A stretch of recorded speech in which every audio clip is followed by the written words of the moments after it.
The clock ticked down. President Biden, a whirlwind of nervous energy, scribbled furiously. "Pardons! So many pardons!" "Just in case," he muttered, signing a photo of Big Bird. "You never know." Aides wheeled in a giant cake. "Mr. President, it's not time for cake." Biden grinned sheepishly. "Oh, this?" I thought it was another stack of pardon applications. The Oval Office buzzed with frantic activity. Stacks of executive orders teetered precariously. Packing peanuts crunched underfoot. Aides scurried, dodging rolling suitcases and the occasional rogue pardon. Biden, amidst the chaos, looked strangely at peace. "At least I won't have to pick out a new rug," he sighed. Meanwhile, outside the White House, a very different scene unfolded. The usually serene and stately grounds were buzzing with activity, a stark contrast to the calm inside. Trump's moving van, a gold-plated behemoth with Trump moving and storage. "We Make America Move Again" emblazoned on the side, pulled up. It gleamed in the sunlight, drawing the attention of everyone nearby. Out came, well, it wasn't your typical moving crew.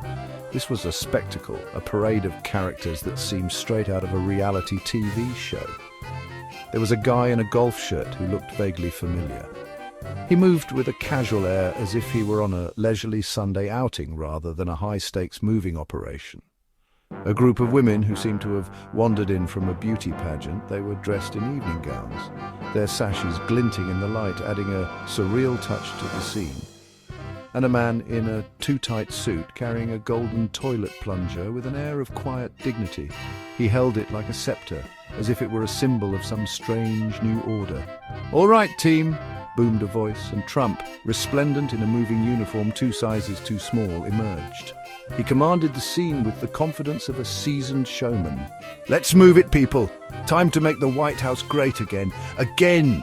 His voice echoed across the lawn, rallying his eclectic crew into action. Back in the Oval Office, the packing continued at a frantic pace. The room was filled with the sounds of tape being ripped, boxes being shuffled, and the occasional sigh of frustration. President Biden, attempting to fit a framed photo of himself with Obama into a suitcase, sighed deeply. The photo was a cherished memory, and he wanted to make sure it was safely packed. "I'm really going to miss this place," he said softly, gazing around the Oval Office. The room held so many memories, and it was hard to say goodbye. An aide, wrestling with a potted plant twice his size, mumbled something about maybe just leaving it behind. The plant had been a fixture in the office for years. Suddenly, Biden gasped. "Where are my lucky socks, the ones with the eagles?" His voice was filled with urgency. A frantic search ensued, involving several aides, a roll of duct tape, and even a metal detector.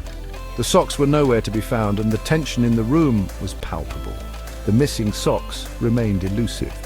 Biden, on the verge of a meltdown, was gently steered towards the door by a concerned aide.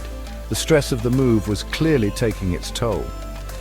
"Don't worry, Mr. President," soothed an aide. "We'll find them eventually."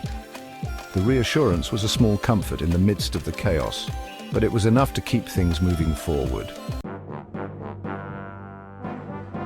Section 4, Making the White House Great Again. Inside the White House, chaos reigned. The once orderly halls were now filled with a sense of unpredictability and excitement. Trump, mistaking the Lincoln bedroom for a storage closet, had already begun redecorating. Boxes and random items were strewn about, creating a scene of organized chaos. Gone were the historical portraits, replaced by framed magazine covers featuring, well, Trump. Each cover seemed to capture of his life, turning the room into a personal gallery. The resolute desk was nowhere to be seen, rumored to be temporarily serving as a buffet table for a celebratory taco truck feast. The staff couldn't help but chuckle at the absurdity of it all. The sound of a hammer hitting a thumb echoed from the East Wing, followed by a string of expletives that would make a sailor blush. Renovations were clearly not going as smoothly as planned. Someone, it seemed, had attempted to hang a disco ball in the treaty room. The glittering sphere hung awkwardly, a stark contrast to the room's historical significance. The White House staff, seasoned veterans of presidential transitions, watched with a mixture of amusement and trepidation. They had seen many changes, but this was something entirely different. This, they knew, was going to be interesting. The atmosphere was charged with anticipation as everyone braced themselves for what was to come.